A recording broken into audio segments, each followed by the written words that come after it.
The air in the high sanctum of the Valeri Dominion did not circulate so much as it stagnated, heavy with the scent of ozone, polished obsessive metals, and the pheromones of high-grade anxiety.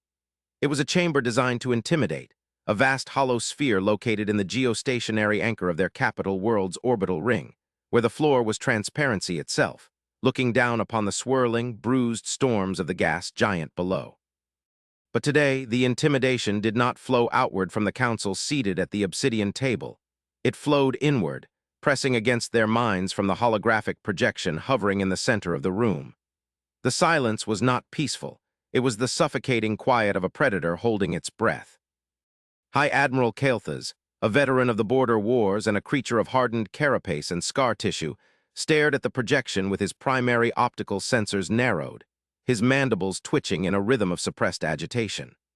The image was grainy, reconstructed from long-range tachyon scatters and gravitational lensing, but the shape was undeniable. It was a silhouette against the backdrop of the galactic void, a shape that defied the aesthetic logic of every known species in the galactic concordiat. It was not the sleek, flowing crystal of the Authari, nor the brutal, jagged iron of the Valeri, nor the biological weaves of the insectoid hive collectives. It was a block, a monolith, a geometric obscenity of matte black material that seemed to drink the starlight around it, refusing to reflect even a single photon. It hung in the emptiness of the outer rim, drifting through the graveyard of the Proxima dead zone, a region of space where stars had gone cold and planets had cracked into dust. "It has not hailed us," Kael'thas said, his voice a grinding rasp that echoed off the vaulted ceiling. "It has not energized weapons, it has not raised shields, it simply exists. And yet the gravitational displacement alone suggests a mass greater than our entire orbital infrastructure combined." He looked around the table, meeting the gazes of the other delegates. There was the Authari speaker, Ilara, draped in shimmering fabrics that seemed to ripple with her mood, her skin pale and translucent, her large, dark eyes filled with a terror she was trying desperately to mask with diplomacy. There was the representative of the trade guilds, a cybernetically enhanced broker who was currently calculating the potential economic collapse this single vessel could cause. And there were the others, a dozen species representing the pinnacle of civilization in this arm of the galaxy, all rendered small and insignificant by the ghost on the screen. "The humans," Ilara whispered, the word feeling alien in her mouth. "The myth said they retreated to the void between galaxies, that they abandoned the rigid laws of physics we cling to. If this is them, if this is a return." She trailed off, unable to articulate the full scope of the implication. The legends of humanity were fragmented, spoken of in the hushed tones of spacers who had seen impossible things in the deep dark. They were not conquerors, the stories said, but they were not peaceful either. They were forces of nature. They were the storm that cleared the forest, the fire that burned the rot. But to the Valeri, whose entire society was built on the concept of strength through firepower, a ship of this magnitude could only mean one thing: war. A war of extinction. "It is a weapon," Kael'thas stated, slamming a fist onto the table, cracking the obsidian surface. "Look at the energy readings radiating from its core. That is not propulsion. That is not a reactor for life support. That is a containment field for a singularity. They have brought a black hole to our doorstep. They intend to swallow the sector." The Admiral's paranoia was infectious. The tactical displays flickered, showing the projected trajectory of the ghost ship. It was heading directly for the Anthos system, a dying binary star system on the edge of Valeri space. Anthos was of little strategic value, its stars dimming, its planets freezing, inhabited only by a few million colonists too stubborn or too poor to evacuate. But it was Valeri territory. It was sovereign soil. To allow an alien vessel of such power to enter unchallenged would be the end of the Dominion's authority. "We must strike first," Kael'thas continued, his voice rising. "We must gather the armada. We must intercept it before it reaches the gravity well of Anthos. If it establishes a foothold, if it unmasks that weapon, we are undone." Ilara stood up, her movements fluid but trembling.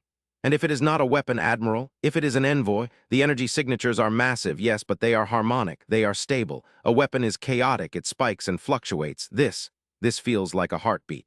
She gestured to the sensors. "We have tried to hail them on standard frequencies. We have sent math. Ematical primes. We have sent pictorials of peace. They do not respond. Silence is not an act of war, Kael'thas. Silence is merely silence." The Admiral turned on her, his presence looming.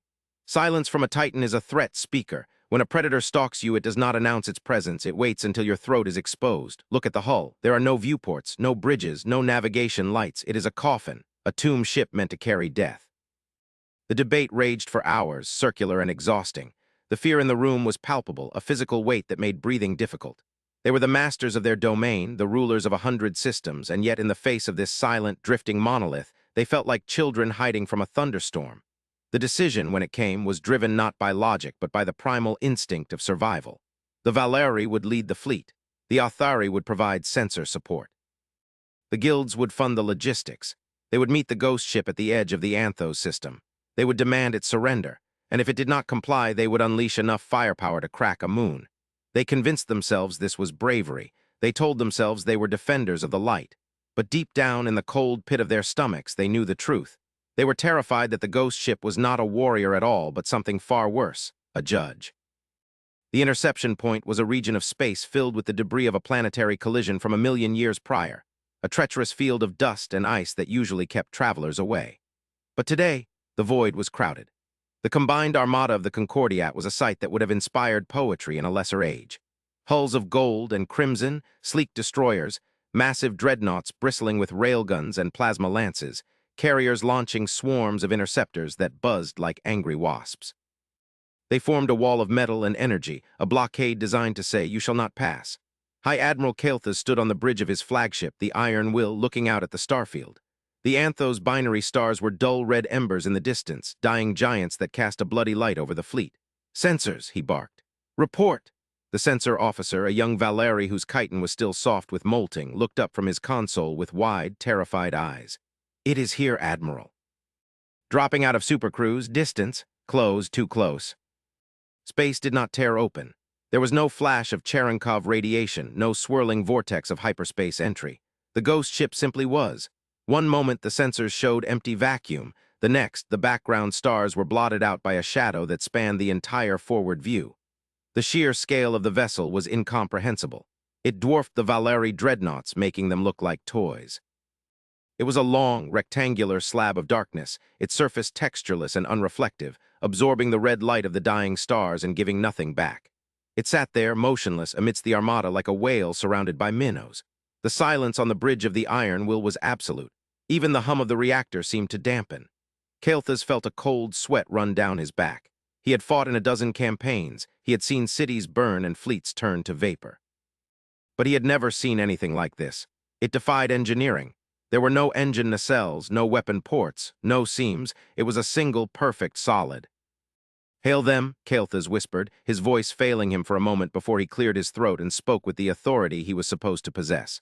"All channels, wideband, audio, visual data." The communications officer worked frantically, fingers flying over the haptic interface.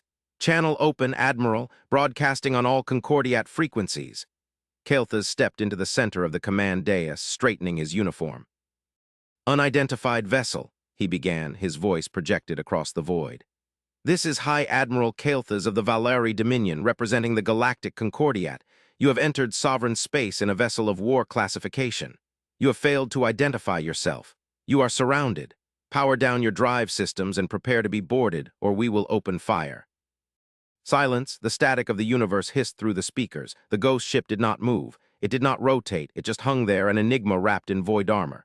"They are scanning us," the sensor officer shouted suddenly. "Active scans, high intensity. They are penetrating our shields like they aren't even there." "Shields to maximum," Kael'thas roared. "Lock weapons." On the tactical display, the alien vessel's signature began to shift. The darkness of its hull seemed to ripple, as if the metal itself was liquid. Deep within the structure, a low, thrumming vibration began to emanate, a sound that was picked up not by audio receptors, but by the very hulls of the Concordiat ships resonating in sympathy. It was a sound like a deep underwater bell, tolling a mournful note that vibrated in the teeth of every crew member in the fleet. "Energy spike detected," the tactical officer screamed. "It's massive, Admiral, it's—" "By the ancestors, the output is equivalent to a solar flare. They are charging a main weapon." "Fire," Kael'thas ordered, panic seizing him. "All ships fire at will." The darkness of space lit up with the fury of 1,000 suns. Beams of coherent light, plasma bolts, antimatter torpedoes, and railgun slugs converged on the monolithic ship. It was a barrage that would have stripped the atmosphere from a planet. The explosions bloomed against the black hull, a chaotic firework display of destruction. The bridge crew shielded their eyes from the glare. Cheers erupted from the comms stations, premature, desperate cheers of men who thought they had slain a monster.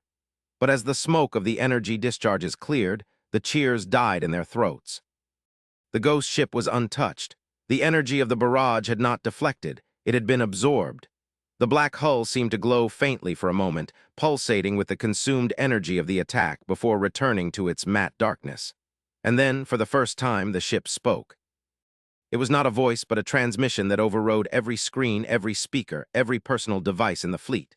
The static cleared instantly, replaced by a crystal-clear image. It was a bridge, but it looked nothing like a military command center. There were no weapons consoles, no tactical maps, no guards in armor.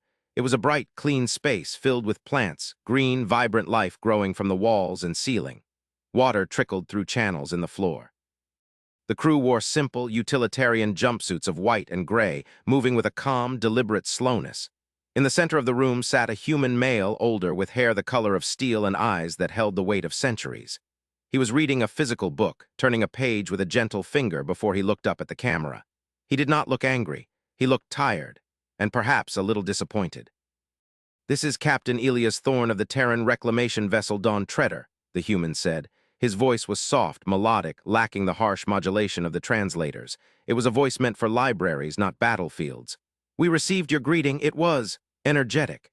He closed the book and placed it on a small wooden table beside him. "We apologize for the lack of prior communication.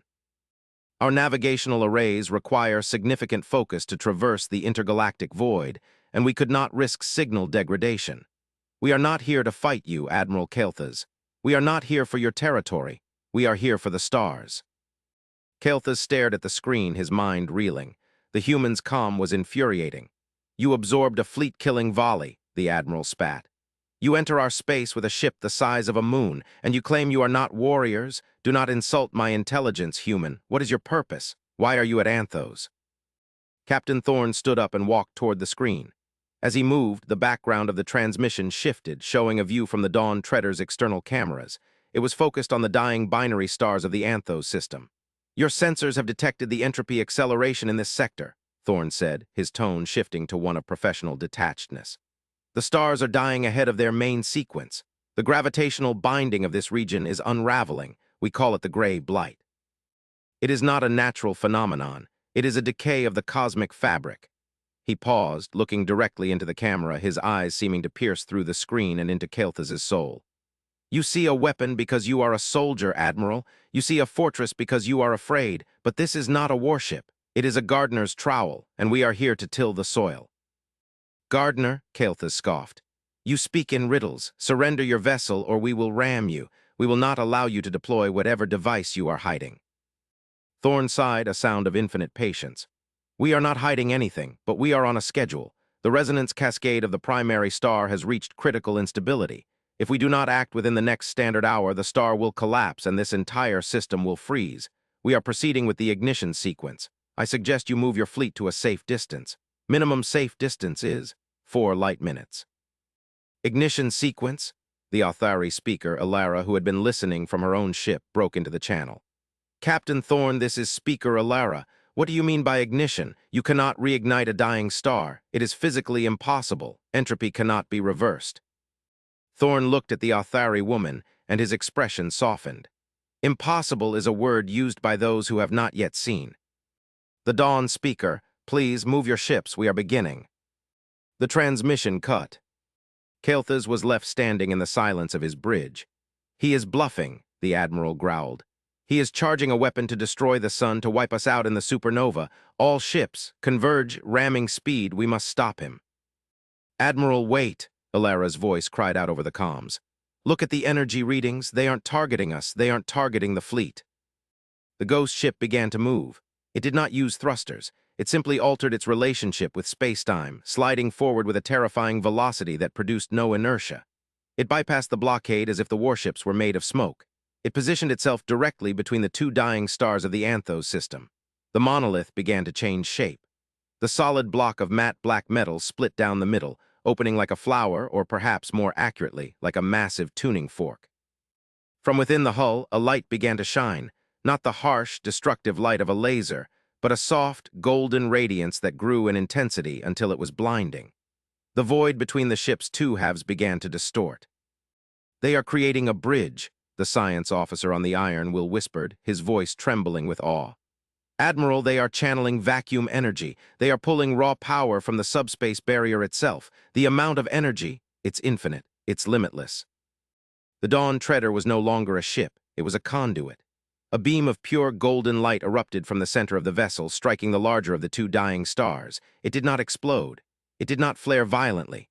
The beam seemed to sink into the star, penetrating the photosphere, diving deep into the stellar core.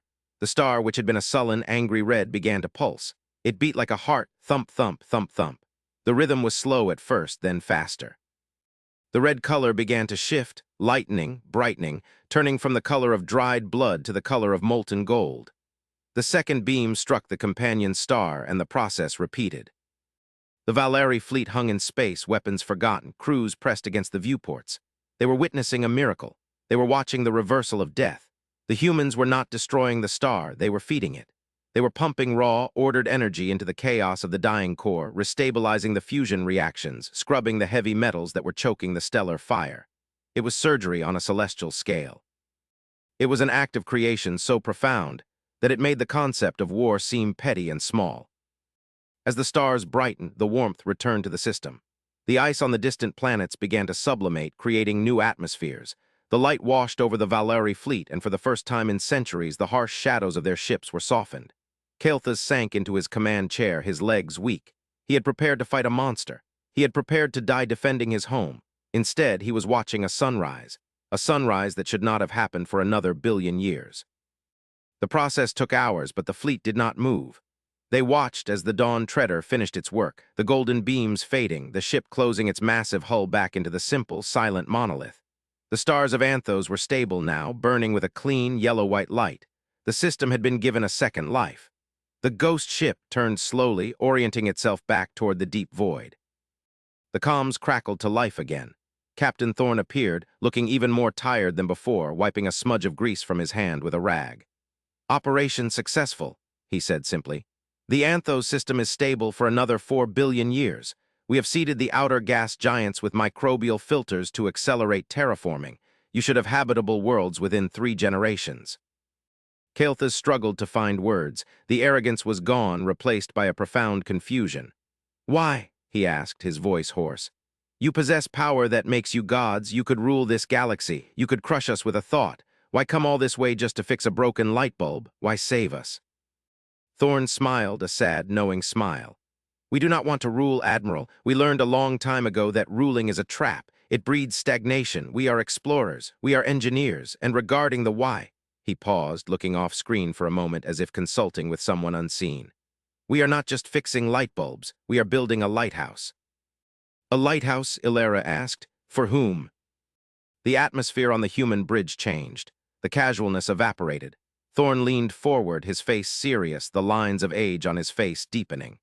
"You asked if we were warriors. We are not. But that does not mean there is no war. We are the logistics core. We are the builders of the ramparts." "The galaxy is old," Thorne continued, his voice dropping an octave, "becoming grave. And beyond the rim of this galaxy, in the great void between the islands of light, there is something else, something that eats stars, something that loves the dark. We call it the entropy tide. It is coming. It has consumed 3 galaxies in the local cluster already. That is why the stars are dying, Admiral. It's not just age, it's the vanguard of the dark." A chill that had nothing to do with the temperature of space swept through the Valeri Council chamber as the transmission was relayed. The political squabbles, the border disputes, the trade tariffs, suddenly they all evaporated. "We are reigniting the stars because we need the light," Thorne said. "We are fortifying the galaxy. Every star we save is a bonfire in the night, a shield against the cold. We are strengthening the grid. We came back to your space not to conquer you, but to make sure that when the long night comes, you have a fighting chance. We are lighting the beacons." The revelation struck Kael'thas like a physical blow. The humans had not been hiding in the void out of cowardice. They had been out there on the perimeter holding the line. They had been working in the dark to ensure the light survived. The massive ship, the silence, the impenetrable armor, it wasn't for fighting the Valeri. It was for surviving out there in the deep nothingness where the tide waited. We have much work to do, Thorne said, checking a console. There are 12 more systems in this sector that are showing signs of the blight. We will be moving on. We ask that you do not interfere. In fact, we could use help. We need resources, heavy metals, reaction mass, and we need people who are not afraid of the dark if you are willing. Kael'thas looked at his tactical display. The Dawn Treader was already charging its drive. It was a giant, silent guardian, misunderstood and underestimated. He looked at the new suns burning outside his window, the dawn breaking over the frozen worlds. He looked at his hands trained for war, for killing, for gripping a weapon. And he realized that a weapon was useless against the dark. You needed a torch. Captain Thorne, Kael'thas said, standing tall, his voice ringing with a new kind of resolve, a resolve born not of fear but of purpose. The Valeri Dominion listens. We have heavy lifters, we have mining fleets, we have escorts. He looked at Alara on the other screen, and she nodded, tears standing in her large eyes. The Authari will provide navigational data, she added. We can sense the dissonance in the stars. We can guide you to the breaks. Thorne nodded slowly. Good, the dawn is brighter when we watch it together. Dawn Treader out. The connection ended. The ghost ship turned, its massive bulk sliding through the fabric of space, heading toward the next dying star. But it was no longer a ghost to them. It was a herald. Behind it, the Valeri fleet broke formation, not to attack, but to follow. The destroyers fell in alongside the mining barges. The dreadnoughts powered down their weapons and powered up their tractor beams. For the first time in 10,000 years, the Galactic Concordiat was not moving to seize territory. They were moving to heal it. As the fleet moved into the wake of the human vessel, Kael'thas stood at the viewport, watching the golden light of the restored suns recede in the distance. He thought about the monsters in the dark, the entropy tide that was coming to eat the world. He felt fear, yes, but for the first time he did not feel despair, because the humans were back, and they had brought the dawn with them. The transition from suspicion to cooperation was not immediate, nor was it seamless. Centuries of xenophobia and militaristic dogma did not vanish simply because a star had been reignited, but the undeniable reality of the Dawn Treader's work served as a catalyst that no diplomat could ignore. In the weeks that followed the Anthos event, the political landscape of the Concordiat underwent a seismic shift. The Valeri High Command, initially furious at Kael'thas for not securing the alien technology, fell silent when the data packages began to arrive from the human ship. They were blueprints, not for weapons, but for efficient fusion reactors, for agricultural synthesizers that could feed billions, for medical bays that could regenerate lost limbs without cybernetics. The humans were paying for the resources they requested not with currency, but with survival. They were uplifting the galaxy, system by system, dragging the Concordiat into a new age of prosperity whether they wanted it or not. The cultural impact was even more profound. Among the Authari, a new religious sect emerged, the Children of the Dawn, who worshipped the humans not as gods, but as the keepers of the flame.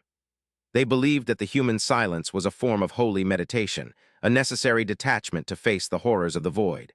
Pilgrimages were organized to follow the path of the Dawn Treader. Civilian ships painted in bright colors and filled with poets, artists, and philosophers trailed the massive terraformer at a respectful distance, documenting the rebirth of worlds.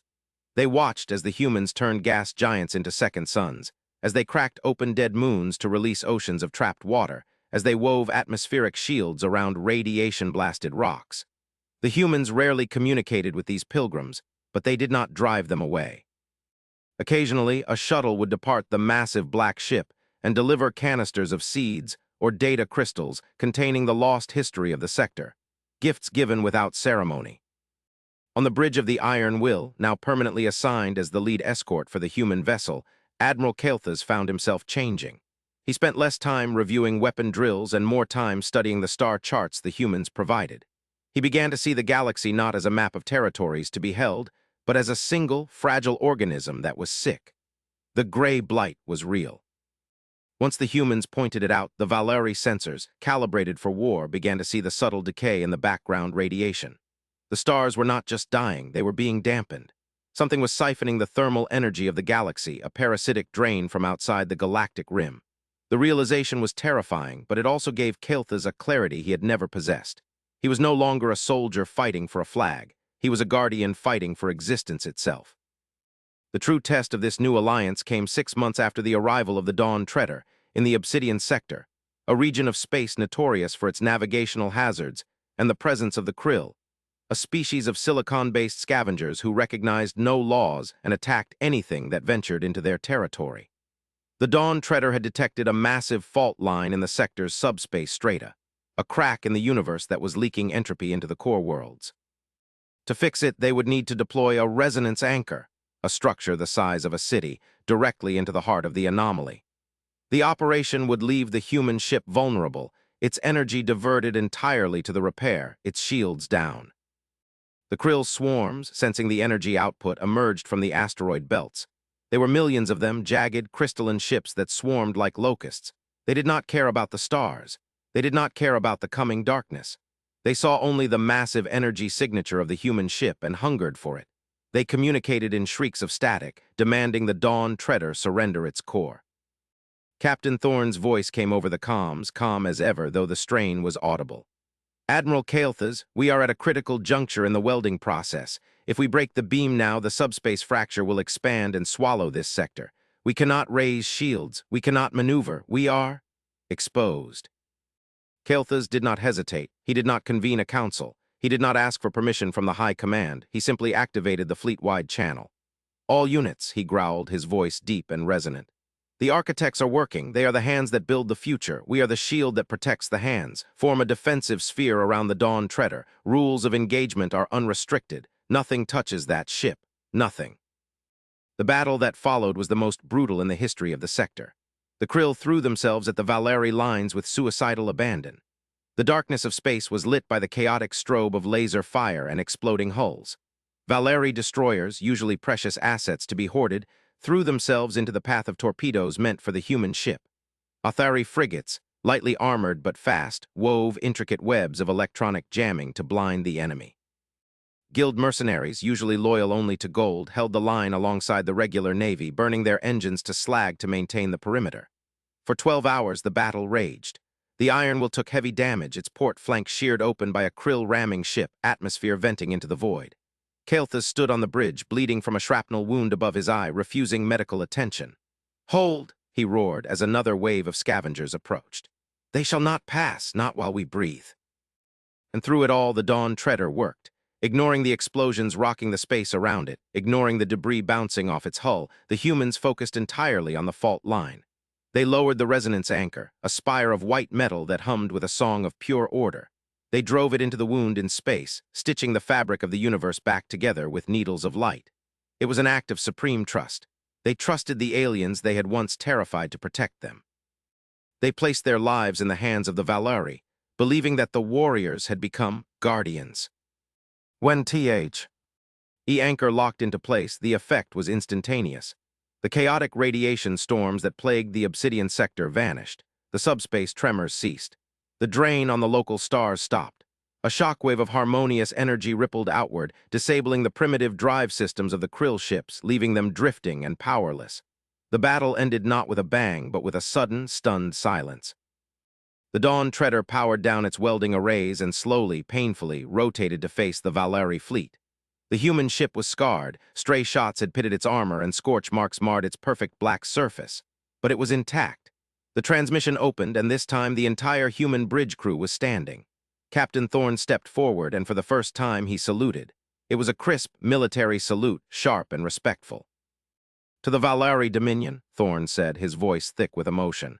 "To the Athari Synod, to the guilds, today you did not just save a ship, you saved the integrity of this galactic arm. You have proven that the light is not just physics, it is will, it is courage." Kael'thas, supporting himself on the tactical console, returned the salute. "We are learning, Captain," he rasped. "We are learning that the sword is useless without the arm that guides it. You build the dawn. We will ensure you live to see it break." The bond forged in the fires of the Obsidian sector proved unbreakable. The Dawn Treader was no longer a stranger. It was the flagship of a new coalition. The Alliance of the Dawn was formally ratified a month later. It was not a government. It was a mission statement. Species that had been enemies for millennia found common ground in the great engineering project. The Valeri provided the muscle, the Athari the science, the humans the blueprint. But the twist that Captain Thorne had hinted at, the threat from outside, remained a vague shadow until the final phase of the operation. The humans led the fleet to the very edge of the galaxy, to the halo stars, ancient, lonely sentinels that looked out into the intergalactic void. Here, the reality of the threat became visible. The view from the edge of the galaxy was usually one of emptiness, a vast, starless black. But now it was not empty. The long-range sensors, enhanced by human technology, showed the truth. The darkness was moving. It was a shifting, writhing mass of shadow that blocked out the distant galaxies. It was the entropy tide. It was not a fleet of ships. It was a physical manifestation of decay, a cloud of anti-reality that was consuming the universe, star by star.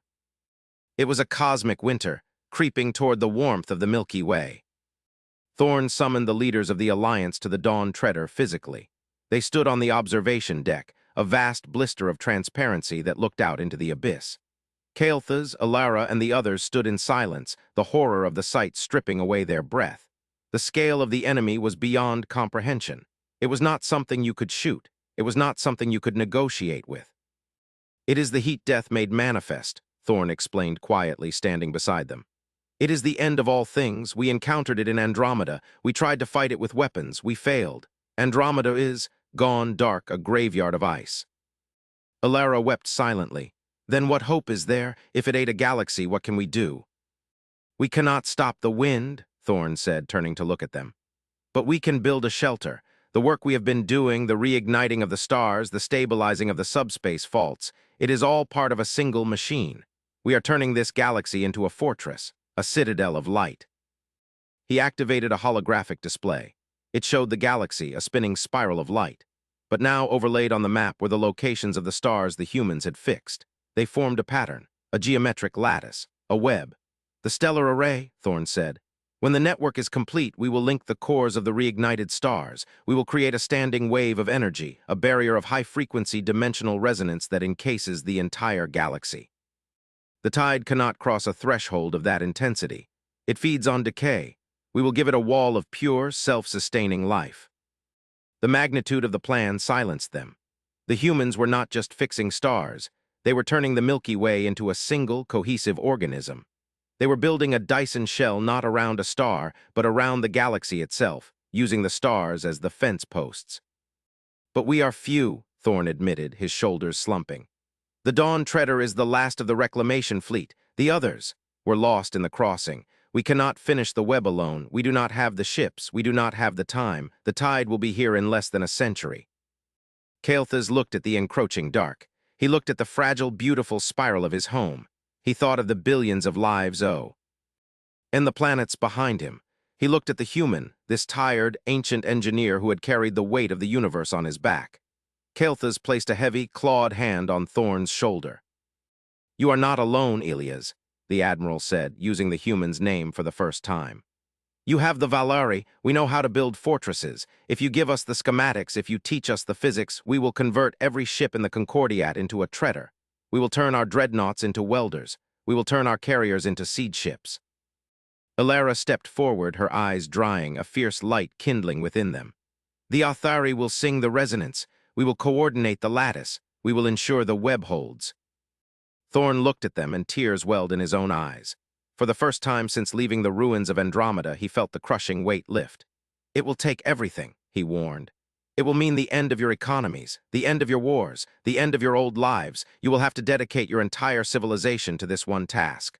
For 100 years, you will be nothing but masons building a wall against the night." "Better to be a mason than a corpse," Kael'thas grunted. "Better to build a wall than to have no home to defend." The agreement was made there on the edge of the abyss. The ghost ship had arrived as a mystery, a feared warrior, a monster in the dark. But as the fleets turned back toward the galactic core, back toward the work that awaited them, the name was forgotten. It was no longer a ghost. It was the cornerstone. The story of the Dawn Treader became the founding myth of the new galactic era. The wars ceased, not because of treaties, but because there was no time for them.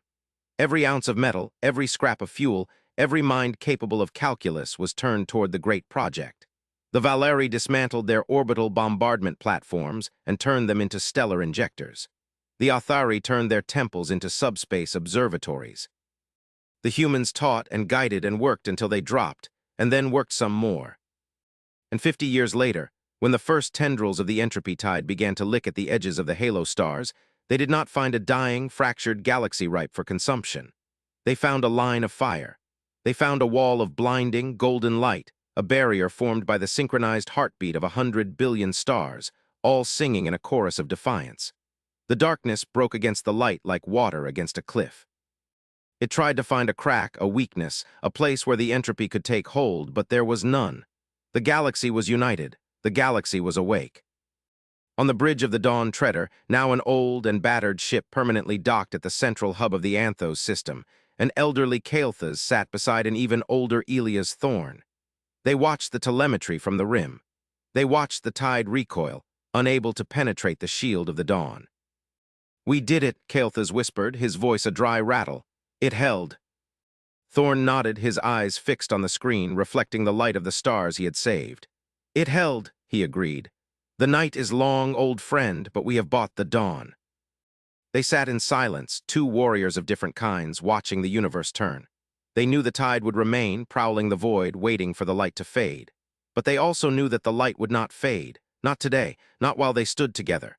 The ghost ship had come to warn them of the dark, but in doing so, it had taught them how to be the light. And in the end, that was the only victory that mattered. The dawn had broken, and it was beautiful.